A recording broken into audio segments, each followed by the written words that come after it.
Assalamu alaikum Laouma, comment allez-vous? Donc, on a une vidéo d'Amani Bonyaye.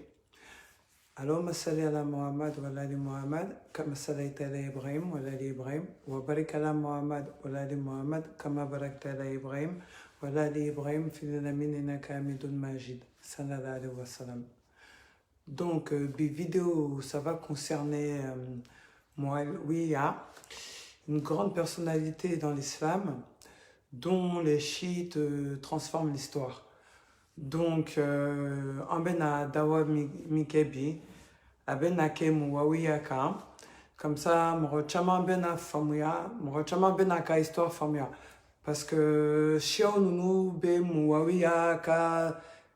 histoire transformée kaku yere da sagoye quoi. Donc, bi en bena tien yera ola Muawiyah tuye moromi suna kono quoi. Donc, Ayoklomajo, bismillah.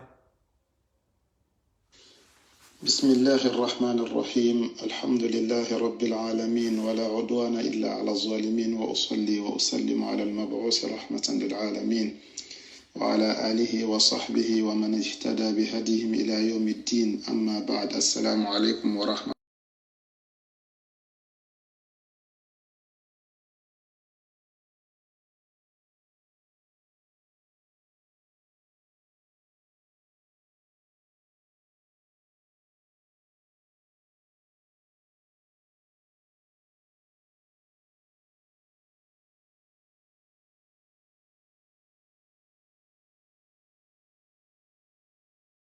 أن يفقه قولي سبحانك لا علم لنا إلا ما علمتنا إنك أنت العليم الحكيم أمتمنى ولندا أن يابلا صحابة وكا كنا أنت مودي كنو الحمد لله كافوكرا صلى الله عليه وسلم أي برامك ديننا كادو كافو جنيو دل تمالا نوي أبو بكر عمر عثمان علي أني صحابة تو منو فرلاكا كدينين دمي ni ala yo mɔgɔ de tano kurana kɔnɔ k'a fɔ mɔgɔ fɔlɔ minnu kɔnna ka don diinɛ na ka bɔ muhajiruna na minnu y'u faso bila diinɛ kama ka taa madina ani minnu yɛrɛ tun bɛ madina kɔnɔ n'u ye kira dɛmɛ sallallahu alaihi wasallam ko ale ala yafalen don u ma a jɛnnen don u ma o fana jɛnnen don ale ma parce que a bɛna min k'u ye lahara n'o ye alijinɛ ye o bɛna jɛn n'o sara ye ya rabbi ala ko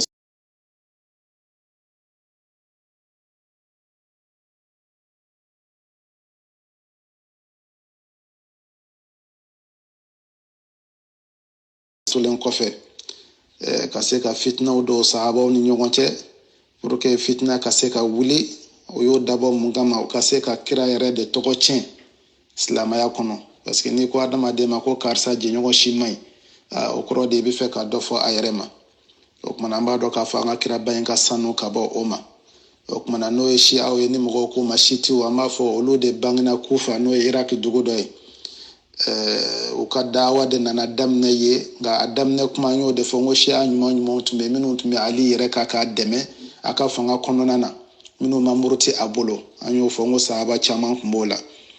nka o kɔfɛ ta fɛn wɛrɛw nana don a kɔnɔ fo ka taa se u bɛ abubakaru dɔgɔya ka umaru dɔgɔya ka usman dɔgɔya k'a fɔ ninnu ni kira sallallahu alaihi wasallam ka jɛ k'u ka jɛ o kɛnɛ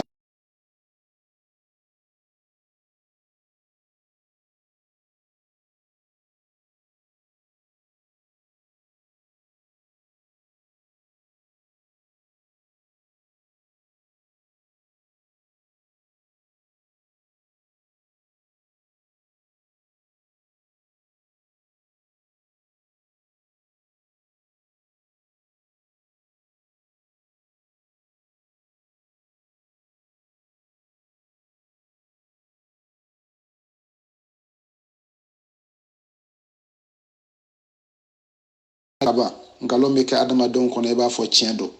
o kumana n b'o de fɔ n ka kuma bɛɛ lajɛlen na n ko an k'an cɛsiri dɔɔni ɲini fɛ hali an dɔgɔnin minnu bɛ an n'an kɔrɔ minnu bɛ dɔɔni ɲini sira kan o k'u jija u k'u cɛsiri dɔɔni ɲini fɛ u kana seliya adamaden bɛ dɔɔni ɲini fo ka taa si fatuli ma wa tant que i bɛ ka avancer dɔɔni ɲini na i bɛ fɔ mɔgɔw ma ko dɔɔni t'a ɲɛ kalanba in t'a ɲɛ munna n'i kalanna i b'ale ka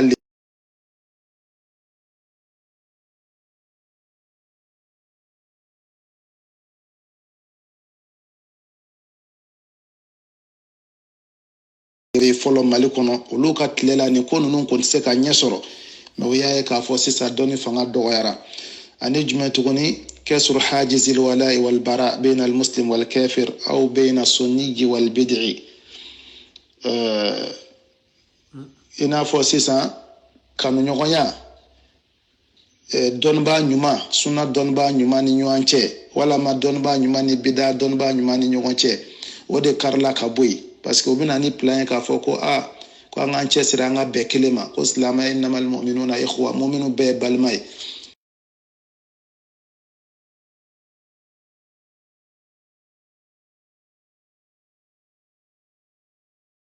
ne shitana ka sira de nte waliju ye ne shitana ka waliju ye i b'a sɔrɔ o defo min bɛ n'o kun kan ka fɔ fɔlɔ dɔnnibaw de tun b'o kɛ k'a daminɛ imam ahmad n'u ka waati hali ka kɔn o ɲɛ o b'a fɔ ko n'i ye karisa ye ta kana lamɛn bida mɔgɔ don wala kana karisa lamɛn a bɛ ka mɔgɔw wele ka taa ni dungɔ ma min tɛ ala ka sira ye o de bɛ ne ka tunu anw fɛ yen hali ni mɔgɔ ni jama b'a kɔ bi ni fili y'a sɔrɔ ni k'i bɛ kuma dɔw b'a fɔ ko karisa i b'a juguya la wala barika de b'a la ka tɛmɛ i kan walama a ba de ka fisa ni tɔw ba ye an b'a fɔ silamɛya tɛ sɔn o ma ala k'an bɛɛ lajɛlen kana ka bɔ o sira kan silamɛya tɛ sɔn o ma adamaden bɛɛ bɛ fili ni mɔgɔ ma sɔrɔ i la min b'i ka fili fɔ i ye n'o ye o kɛra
foshuwul ummiyati diniya o kumana diinɛ kunfinya de ye fanga sɔrɔ diinɛ kɔnɔ fo a nana kɛ akida tunna adamadenw na pewu mɔgɔ t'a dɔn min ye mu'tazila ye min ye jahamiya ye min ye khawariju hakilila ye min ye fɛn min ye diinɛ de kɛra a ferekela anw bolo fo ni diinɛ o diinɛ nana n'i nana ni fɛn o fɛn ye a k'a sɔrɔ dɔɔni b'i kun i bɛ jama sɔrɔ ka tugu i nɔfɛ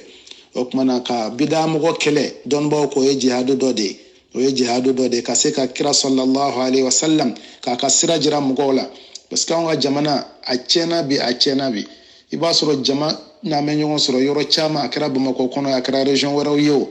bolo bɛ sin jamatigi caman ma i b'a sɔrɔ hali kuranna kalanni a tigi tɛ se ka kuranna yɛrɛ kalan a ɲɛ ma a tigi tɛ se k'a kalan mais jama b'a tigi kɔ dɔrɔn karisa ye sufi ye i b'a sɔrɔ rasta yɛrɛ bila an bɛ kun na an b'a dɔn janabaji yɛrɛ kɔni tɛna se ka don o kɔrɔ walimuso bɛ tugu o nɔfɛ kalo bɛ da o ɲɛ kɔrɔ zikiru walimuso ni walicɛw bɛ ɲagami ɲɔgɔn na bɛɛ dun b'a dɔn k'a fɔ hali muso ka safo seli a b'a kan dogo min ye farida ye muso ka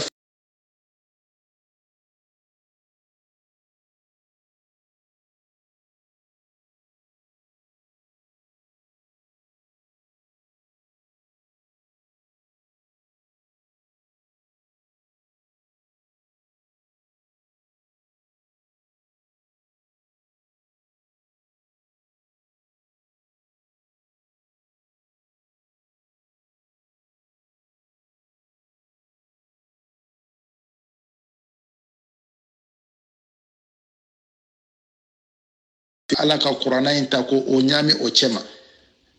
i k'a dɔn k'a fɔ o kɔlɔlɔ ka bon adamaden ma o kɔlɔlɔ ka bon mɔgɔw ma an b'a ɲini ala ka n'u bɛɛ lajɛlen kana u ka segin u kɔ ka bɔ nin sira ninnu ma ala k'an bila tiɲɛ sira kan o kumana alhamdulillah an kumana seyidina abubakar u ye nkalon minnu tigɛ k'a da a la si aw bolo an y'o fɔ ka tɛmɛ ka usman ta fɔ ka ali ta fɔ ka umar ta fɔ ka an ba aisha ala ka jɛmɛ ka bɔ a ma n'o ye ummul mu'minin n'o ye mu'minu ba ye parce que ninnu fɛ fo a tiɲɛ de k'a fɔ n'o ye suala baya n'u ka diinɛ ye ani ustaz jabate ninnu ni adam sangare ninnu diinɛ min b'u bolo mali la n'an k'o ma situ parce que an da bɛna s'a caman ma ni denmisɛn caman bɛ ka t'i yɛrɛ sɔrɔ a dingɛ kɔnɔ olu b'a fɔ ayi anw bɛ kira somɔgɔw de kɔ ala ka jɛmɛ ka b'u ma an b'olu de ka k'olu ta kira somɔgɔw jugu ye jɛn de ye i se k'a fɔ k'u jugu ye abubakari ye abadan parce que abakar fatule ali yo muso furusiri no ya asma bintu umays wode ya amba fatima tu shuko ya ali yo muso kelen furusiri ka denge fula soro la no ya muhammad ni aun isse ka foko omar ye kira somo juguye parce que ali ya demso ta mo kulsum no ya fatima tu demso ko ta ko di umar ma isse ka fo usman ye kira somo juguye kira ya demso fuladi usman ma ye kelen do fa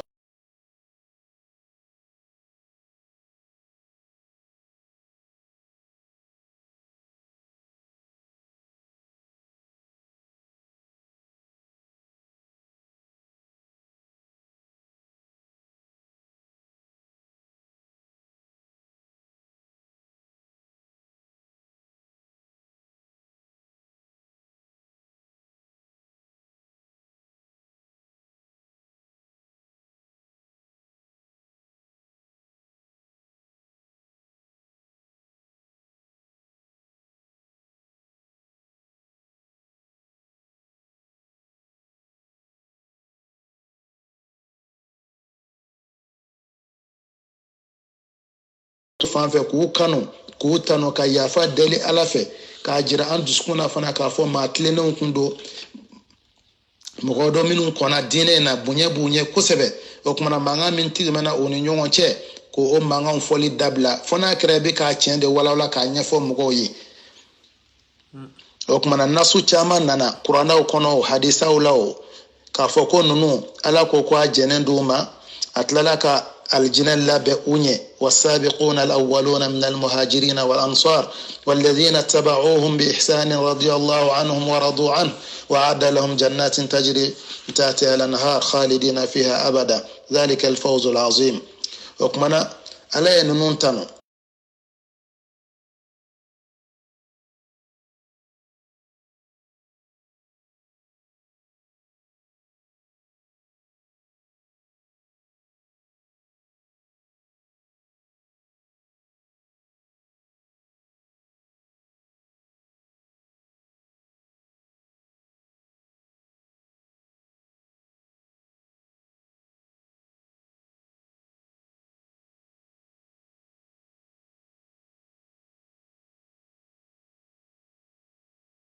ka watu laje kana Egypte dale ka Iraq dale ku do dinena ka Osman ka watu laje kana Tunisie nunu be dale ku do dine kono o don ya soro alul betu be mi ambo lu fana shia o nyininga o kuma na mbado ka fo sahabo yi unni de fere dine na ka jen ka dugu ko ka jen furumso ko ka jen de ko o kuma na fo fe mi ka dame ka tu mangalon kuma na imma adoye ngalonye o bien mogo e do fara kisa o ka mana o ka minte chen fio to bien do sabatlendo nga ozuru bubolo ala imma o yu chesiri o filla ola no kera fana o ka barajin no o ka obu ka jurumutunu obu ka jurumutunu ya rabbi alaka ambe sababama alaka hamna ko bela jile noga dokumana mogo e sahaba neni wala ye sahaba kafiria ni kon ko Abubakar teslama Umar teslama ko umru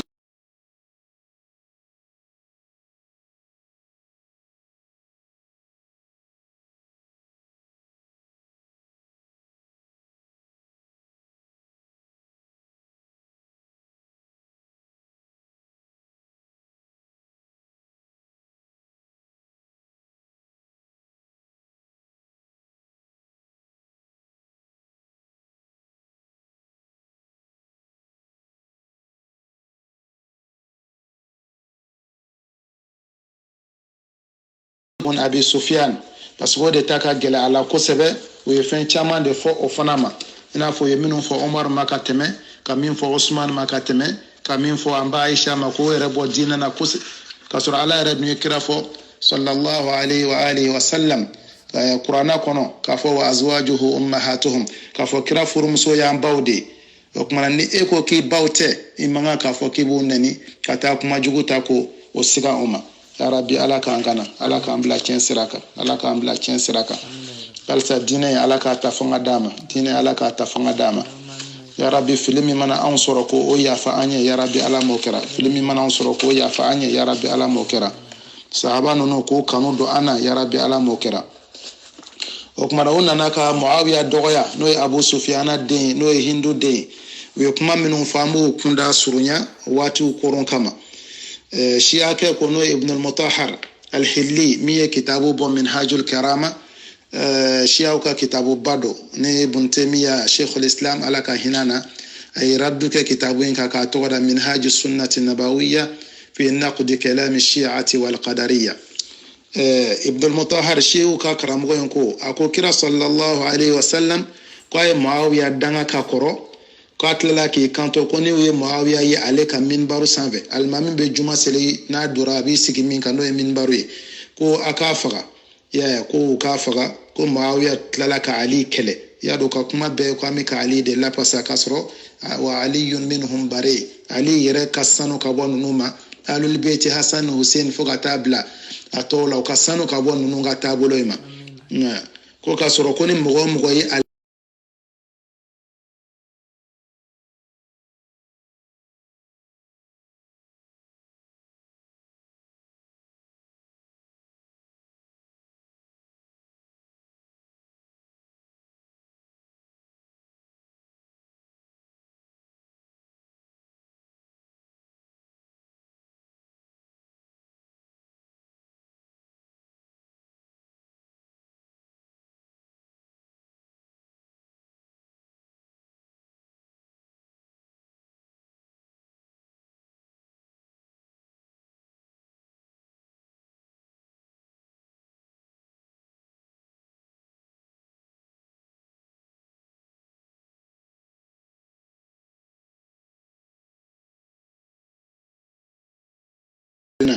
minnu ka silamɛya kun ka jugu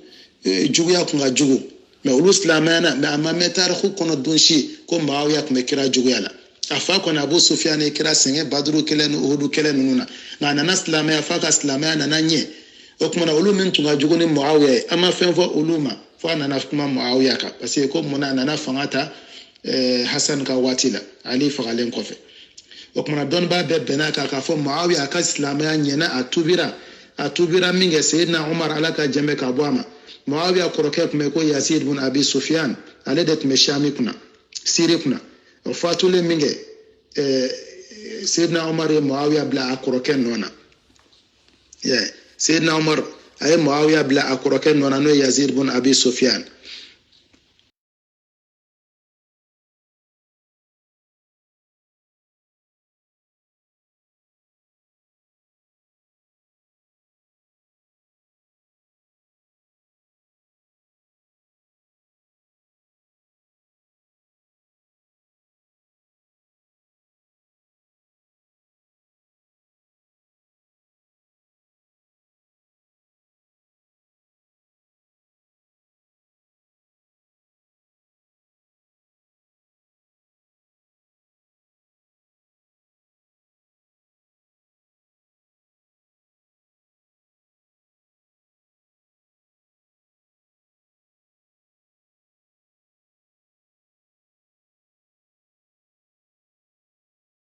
o de y'a to a ka mɔgɔw farala kan hali ale ka kɛlɛ la o ma sɔn k'a kɔ labila parce que olu fɛ kɛlɛ in o ma kɛlɛ dabɔ k'u bɛ khalifaya minɛ Ali la u y'a dabɔ dɔrɔn ko mɔgɔ minnu ye Seydina Usman faga o mɔgɔ kelenw de ɲaaminen don Ali ka mɔgɔw cɛ ma ko fo mɔgɔw de ka di u ka juger u kan ka faga bon Ali dun tɛ maa ninnu dɔn ale fana bɛ fɛ n'a ka fanga sabatira a b'o woloma k'o di o kumana fitina nana bonya nin cogo la ninnu ni ɲɔgɔn cɛ o kumana an b'a ɲini Allah subhanahu wa ta'ala fɛ ala k'an bɛ sababa ma o kɔfɛ tuguni a nan'i jɔ ko an ko Muawiya tun bɛ wahayu sɛbɛn ko k'a sɔrɔ Muawiya ma sɛbɛnni kelen kɛ kira ka waati la ala ka jɛmɛ ka bɔ a ma an b'a fɔ na Muawiya tun bɛ sɛbɛnni kɛ kira ka sɛbɛnnikɛla ala ka jɛmɛ ka bɔ o ma o tun ka ca o tun bɛ fɔ maa tan ni kɔ nka minnu tun ka surun kosɛbɛ kira la sallallahu alaihi wa sallam Ali tun b'o la Ali tun bɛ sɛbɛnni kɛ hali sulhul Hudaybiya la Ali de y'a sɛbɛnniw kɛ Zayd bin Sabit fana ye sɛbɛnni kɛ لا يستوي القاعدون من المؤمنين زيد بن ثابت يوسف أو بكر باك عمر باك عثمان باك علي باك عامر بن فهير أو كماك عبد الله بن الأرقم أبي بن كعب ثابت بن قيس خالد بن سعيد بن العاص حنظلة زيد بن ثابت معاوية شرحبيل نون بدت كرا صلى الله عليه وسلم كاسبن كلاوي أقول نو كبسكو معاوية كي مشركو دي فلان فوكندو كافر كندو كو كرا كنينا ما يبكونو أما جابي كفلا parce que Muawiya n'a fa n'o ye Abu Sufyan a n'a balimakɛ n'o ye Yazid ibn Abi Sufyan ninnu bɛɛ lajɛlen de silamɛyana Makan dayɛlɛ don yani kira ka fatu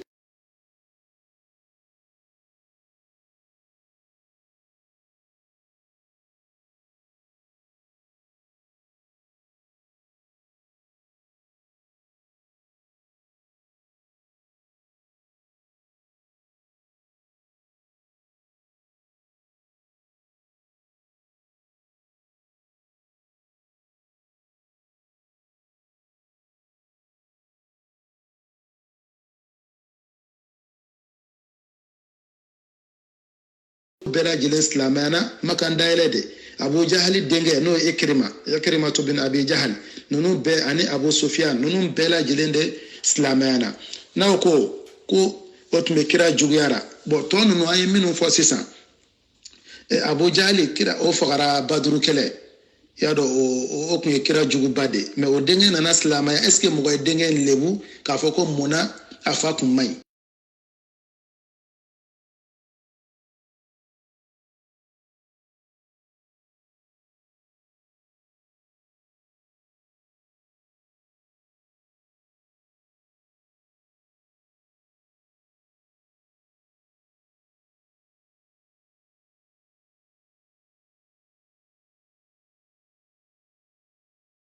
na mɔgɔw sɔnn'u ka silamɛya ɲɛ cogo di min ma silamɛya kɛlɛ a nana tubi o de y'a to o y'a fɔ mulukuw la masakɛw la khalifa naani kɔfɛ mɔgɔ si ma na Muawiya kɔfɛ min ye silamɛ jamanaw mara k'i kun ka ɲi jogo la ka tɛmɛ Muawiya kan o mɔgɔ ma na a ka défaut dɔrɔn kɛra min ye a n'a ka mɔgɔ ye Ali ka mɔgɔ kɛlɛ min kɛ bɛɛ b'a dɔn k'a fɔ a ye o kɛlɛ min kɛ mɔgɔ tɛ bɔ silamɛ matalo fa aslihu bainahuma ni mu'mini jamakulu fila ye ɲɔgɔn kɛlɛ a ye dilali kɛ o ni ɲɔgɔn cɛ mais ni dɔn ye dansago i bɛ dansago ka sɔrɔ i tɛ kafiri ye o n'i ye dansago tɔɲɔni ka o bɛ yen mais i ye dansago e fɛ taawili de don e fɛ n bɛ tiɲɛ kan n bɛ ka kɛlɛ kɛ munna ni tiɲɛnikɛlaw ka minɛ u ka juger bon i y'a k'i ka taawiliw kan mais kɔfɛ kɛlɛ nana taa ɲɛfɛ e yɛrɛ sigira i ma se k'o ko kelen kɛ an b'a dɔn k'a fɔ o yɔrɔ la fili y'i sɔrɔ nka i ka ɲuman in fana i ka fili ninnu bɛ don o kɔnɔ tant que i ye sahaba ye halisa Ala k'an bɛ sababa ma o kumana a ko tuguni ko Muawiya tun bɛ Yamani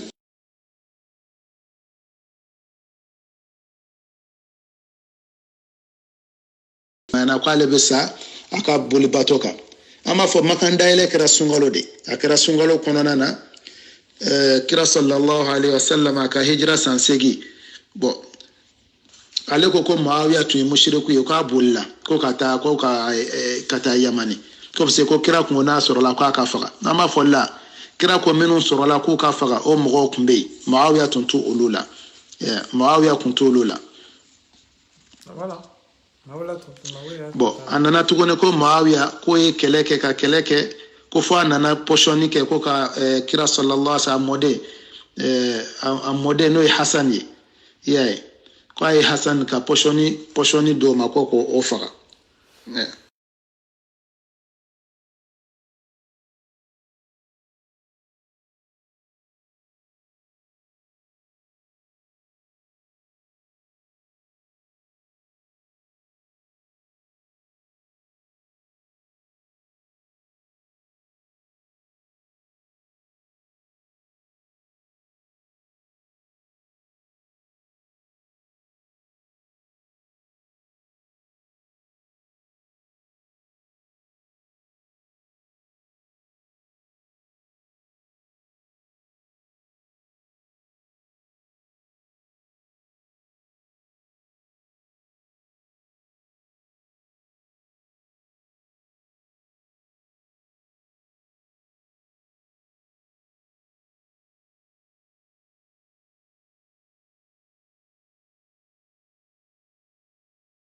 hali n'a sɔrɔ fa silamɛna k'aw bɛ Muawiya lebu ni o ye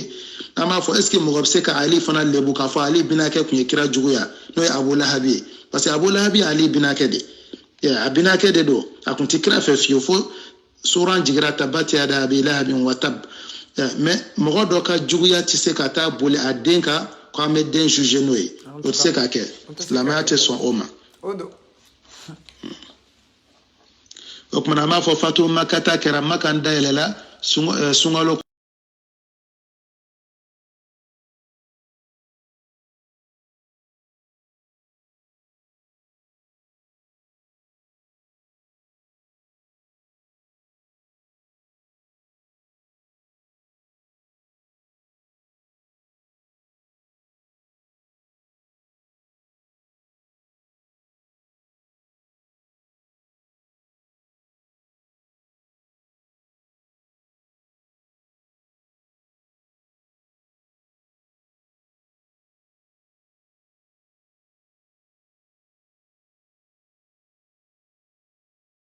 hali dɔ fatura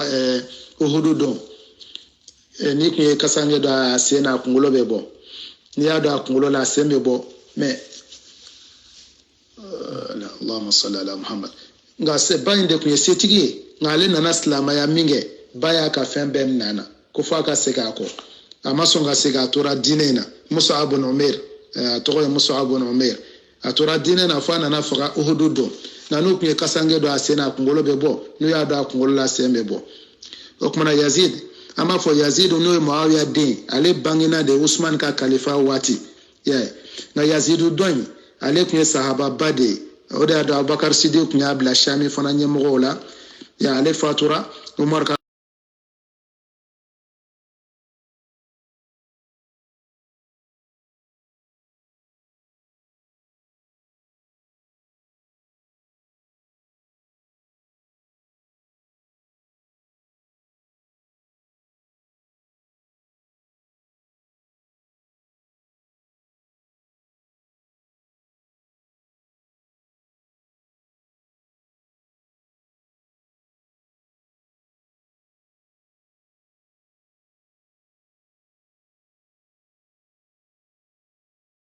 minnu bon layidu min b'u kafiriw cɛ k'o bɛɛ bɔ yen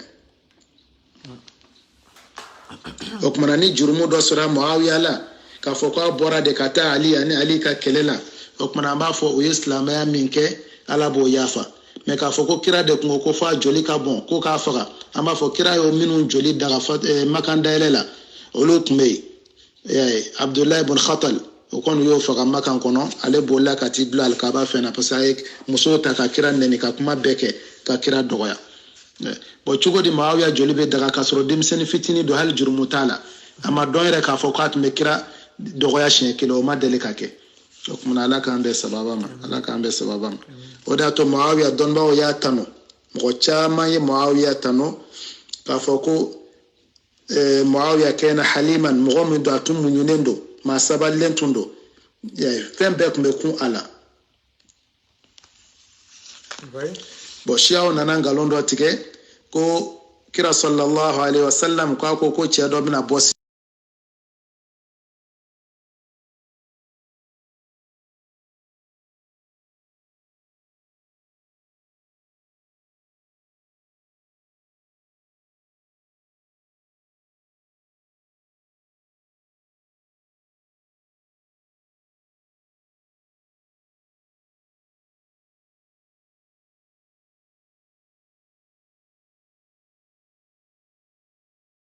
tile wa denw t'a bolo denmisɛn kun don a kuma kɔrɔ a ma furu kɛ kira tile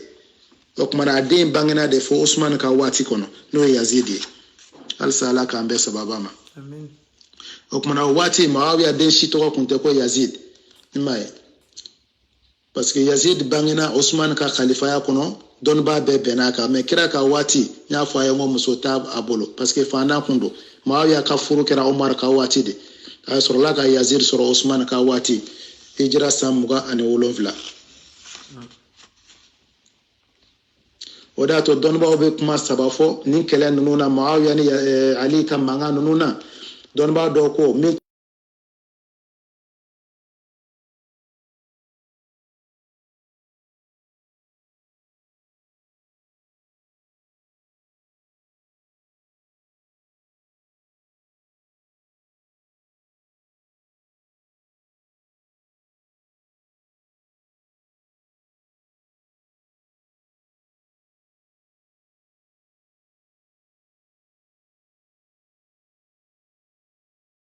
Sa'ad bin Abi Waqqas nunu caman be o ma sɔn k'u sen don kɛlɛ ninnu na o ma sɔn ka taa kɛyɔrɔ la o m'u sen don a la.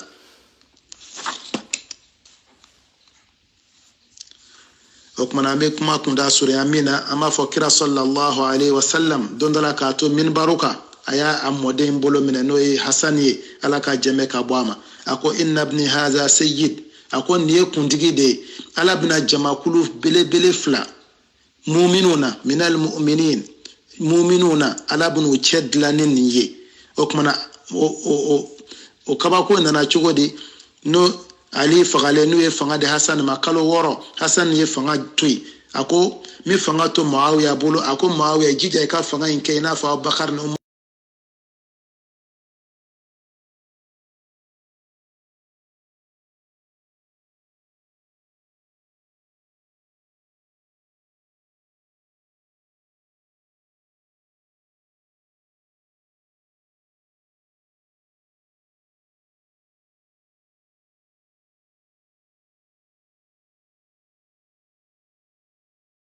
ko ka fisa ka tɛmɛ min bɔra ka taa kɛnɛ kan min wulila k'i jɔ min y'i jɔ fana ka fisa ka tɛmɛ min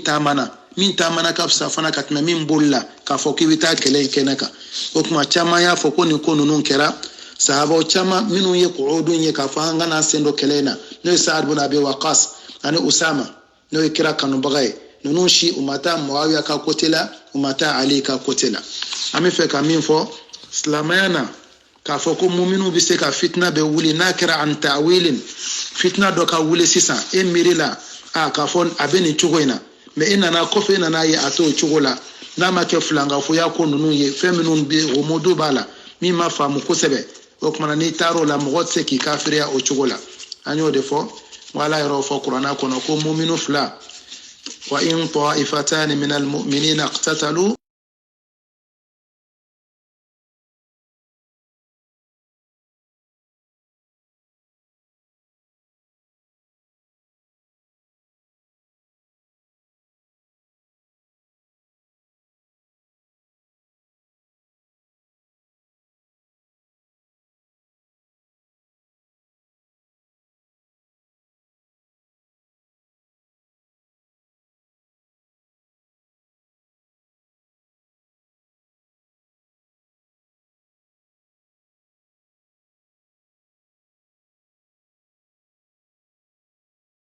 a daminɛ ala m'a fɔ dɔrɔn ni mumini jamakulu fila ye kɛlɛ kɛ dɔrɔn a ka fara dɔɔni k'a ka dɔ in kɛlɛ a ko a ka dilali de kɛ o ni ɲɔgɔn cɛ parce que fitna bɛ se ka wuli mɔgɔw ni ɲɔgɔn cɛ e t'a dɔn k'a fɔ fitna in yɛrɛ kɛkun ye jumɛn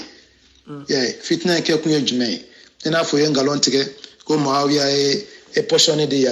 Hasan ma ko k'a faga k'a sɔrɔ bɛɛ ko pɔsɔni ko kuma in hadisa sahalenw tɛ a la mɔgɔ bɛ se k'a fɔ dɔrɔn ka se ka adamaden tɔgɔ tiɲɛ karisa ye poisson kɛ munna a ka se ka sa munna a ka fanga ka basigi a bolo nin bɛɛ bɛ kɛ munna i tɔgɔ bɛ se ka tiɲɛ mais ala yɛrɛ de bɛ a tiɲɛ dɔn an b'a dɔn k'a fɔ dɔnnibaaw ye min fɔ dɔrɔn as-sukutu amma shajara bayna sahaba k'an da de fɛn kan min kɛra sahabaw ni ɲɔgɔn cɛ parce que mandenw don minnu tɛmɛna ka ban lahara ala tɛna mɔgɔ si wuli anw maliyɛnw na k'an jɔ ko yali Muawiya de ta ye tiɲɛ wa wala Ali de ta ye tiɲɛ wala Abubakar de kun kan ka sigi wa wala Ali de kun kan ka sigi ala tɛna anw ɲininka o la o i bɛ ɲininka fɛn jumɛn na lahara i yɛrɛ ka baara ani ka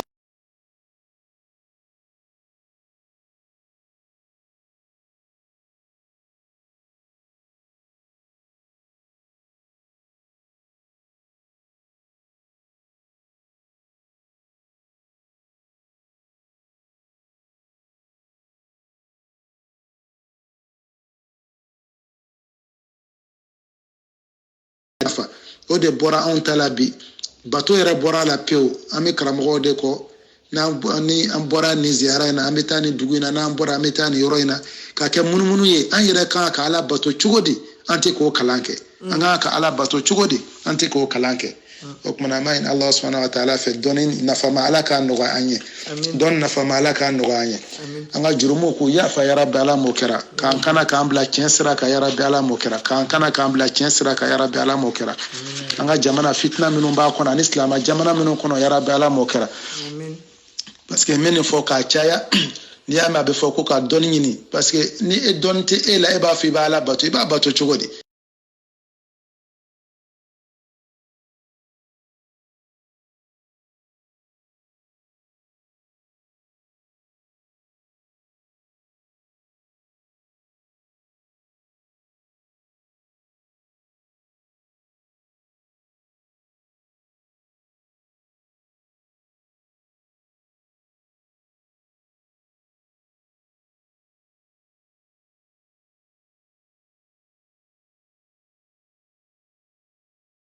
kima abunya jira nabila dauda kana nabiyyan min anbiya illah alaka nabi man dodo kana yaakulu bi amali yadi akabolo barakela atme balo odela o jumenye na nege goshi abe nege dleku dla abe daba odla aba fere wana e bishun abe shinibla na e bishun abe shinibla kira sallallahu alaihi wasallam akme bagange maka mogo nya sarala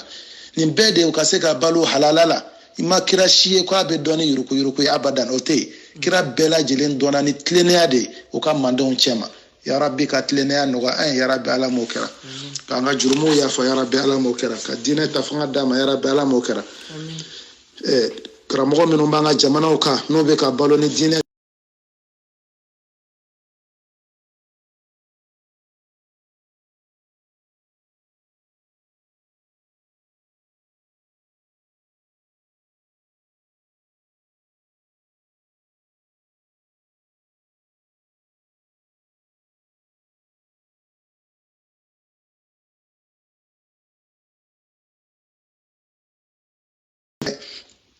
ko rahim allahum ra'an ahada li uyubi ala ka hinɛ mɔgɔ la mɔgɔ b'ale ka lebu fɔ a ye mɔgɔ b'a ka fili fɔ a ye mɔgɔ n'a ye ka fili f'u ye i nin de don i jugu tɛ parce que mɔgɔ min bɛ i tano kuma bɛɛ k'i tano k'i mankutu ka i fasa da ale b'i ka ɲuman de fɔ mɛ juguman min b'i la a b'o dogo mɛ ni ko i sɔrɔ don o don o mɔgɔ kelen de tila k'a fɔ ko i tun ye dangaden o k'i tɛ ko laban o tuma na ala k'an kisi tanukɛla jugu ka tanuni ma ala k'an kisi tanukɛla jugu ka tanuni ma o tuma na an bɛ mɔgɔya tabila ko mawudu ka ca an b'a ɲini ala subhanahu wa ta'ala fɛ ala ka kɛnɛya di an ma walandaw ka ca an bolo dɔw ye ɲininkaliw kɛ ko an ka se ka kuma laïcité kan silamɛya bɛ mun fɔ a la créera cogo di bon bɛɛ b'a dɔn k'a fɔ a créera 1905 Europe ya ka se ka diinɛ ni faso k'u bɔ ɲɔgɔn na kafiru y'a créé munna diinɛ ka se ka bɔ adamadenw bolo mais a créera chrétien de contre la fɔlɔ o ka église ɲɛmɔgɔw ka don dɔ la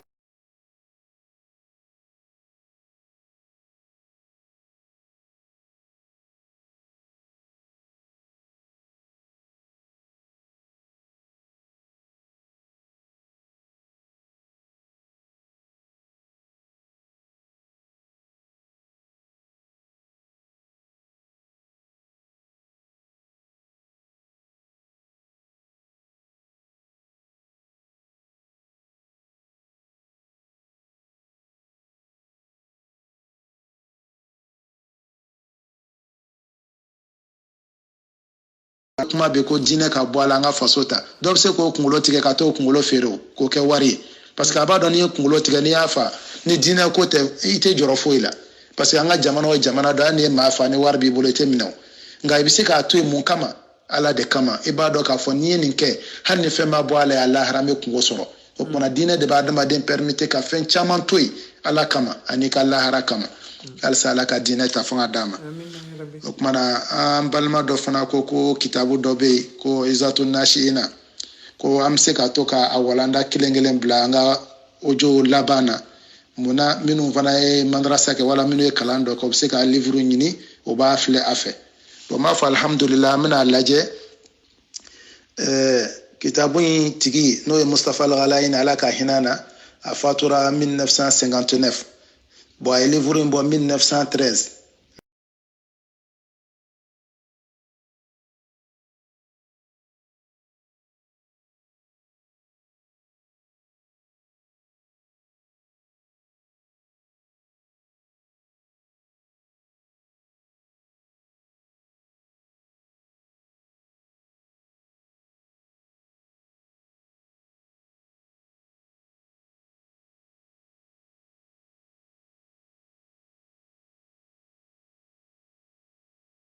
marako cɛjugu la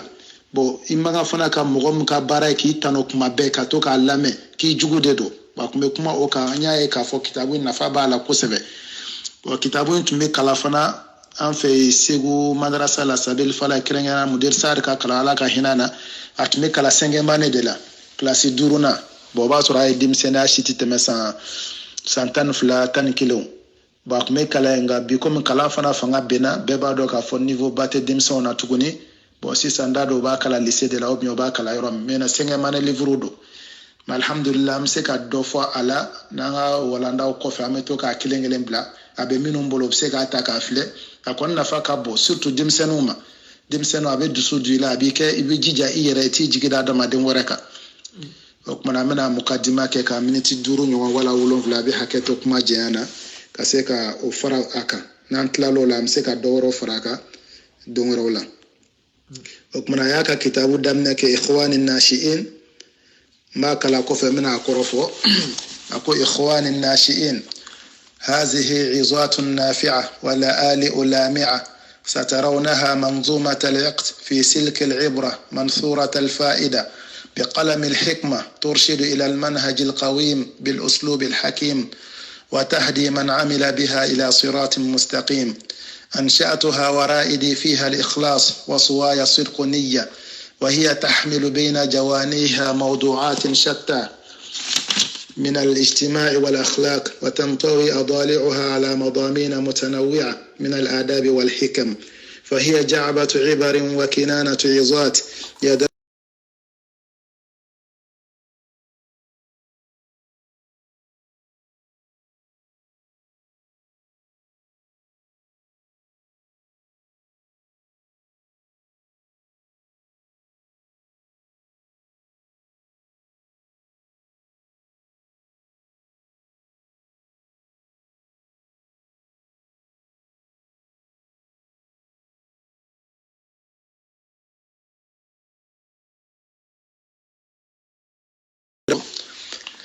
n'i y'a ka kuma daminɛ a ka livre min tɔgɔ Izatu Nashi'in a ka kitabu ka ca a ye grammaire bɔ fana n'u b'a fɔ o ma ko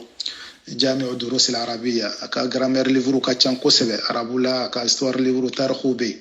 a ko ikhwani nashi'in a ko n balima denmisɛnninw minnu bɛ lamɔ sira kan denmisɛnnin fitininw de y'an ka sini ɲɛsigiw ye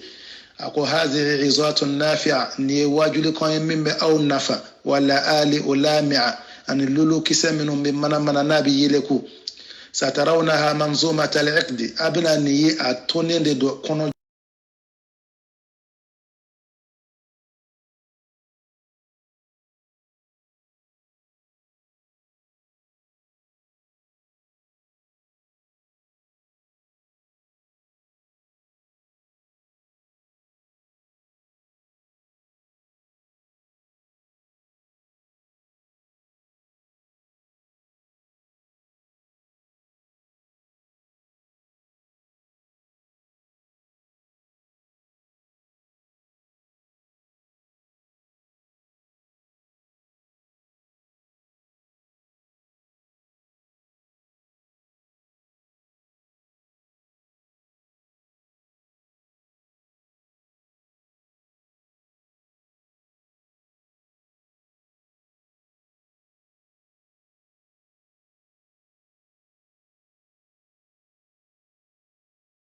sira ka dugu sira farani ma dɔrɔn i b'a dɔn nin ye nin dugu in ta sira ye o de ye suwa ye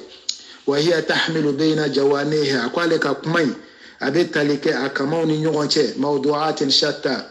mawdu walanda caman na thème caman b'a kɔnɔ i n'a fɔ diinɛ mɔgɔ minnu bɛ diinɛ ɲaami ka nafolo ɲini n'a ye an bɛna se olu bɛɛ ma ani ghururu mɔgɔ minnu b'u yɛrɛ nɛgɛ k'a fɔ dɔnni b'u la k'a sɔrɔ dɔnni t'u la i bɛ tila ka mɔgɔ sɔrɔ min bɛ tɛgɛrɛ fɔ o tigiw fana ɲɛ k'u lapasa a bɛ kuma nin bɛɛ kan ani mɔgɔ minnu bɛ projet monter a tɛ mɛn dɔrɔn projet ninnu bɛ ci parce que a y'a dabɔ u ka sɔrɔ de kama a bɛ kuma nin bɛɛ lajɛlen kan o de y'a to a ko a bɛ tali k'a kɛrɛw na mawdu'atin shatta walanda caman na min al-ijtima' jama lajɛrɛ ko wal akhlaq ani jogo wa tantawi adaliha a galaka daw fana bɛ kuru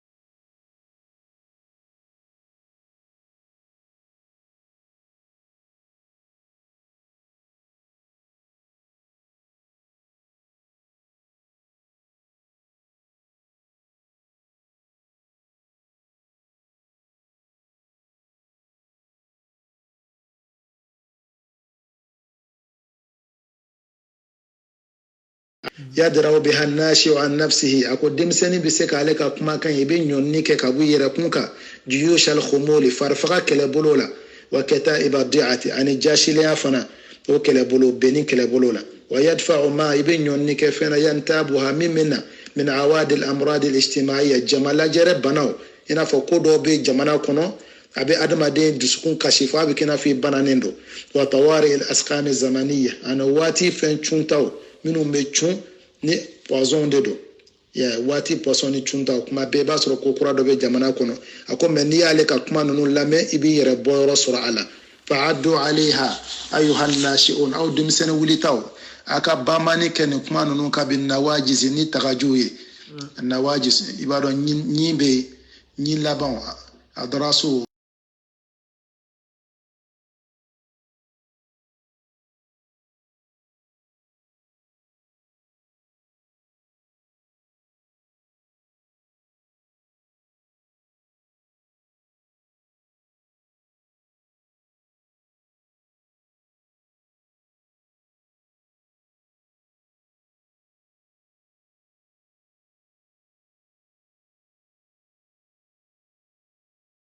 على من كشب مغا من سميع عيزواتي مغا من يالك اللادي لكا يمفا وعاها نيغا تنغا وعمل بمقتضاها نيغا بركة ني أتابولوي نالا سنة دونغري أكا ولا نفلانا الإقدام نيتغا على أدم دين داندي كا بركة kuma uka kosebe ako foi mantore tar la fana ni barake baliate donc mana aka wala nay abna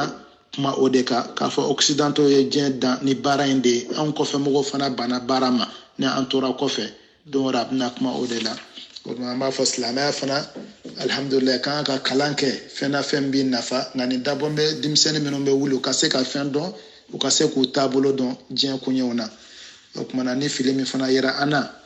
amaina Allah subhanahu wa ta'ala fa ala ko filu ya fa anye ala ko filu ya fa anye ya rabbi ala ka anga batumne anga demsa mino be don nyini siraka ala ka don na fama duma balma mino be furu fana kono kono furu nyogo kambe ya rabbi ala mo kera ka dususmandi umma ya rabbi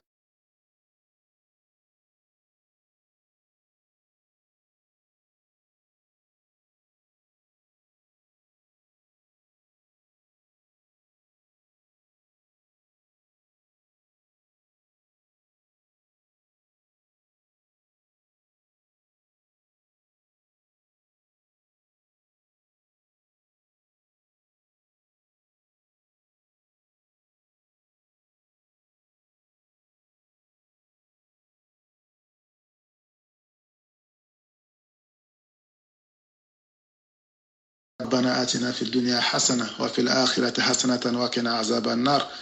ربنا لا تزغ قلوبنا بعد إذ هديتنا وهب لنا من لدنك رحمة إنك أنت الوهاب اللهم آت نفوسنا تقواها وزكها أنت خير من زكاها أنت وليها نعم المولى نعم النصير صل سبحان ربك رب العزة ما يصفون وسلام على المرسلين والحمد لله رب العالمين. Donc, la famille Bi, voilà, dans tout le monde, a tombé, moi, oui, Viyaka.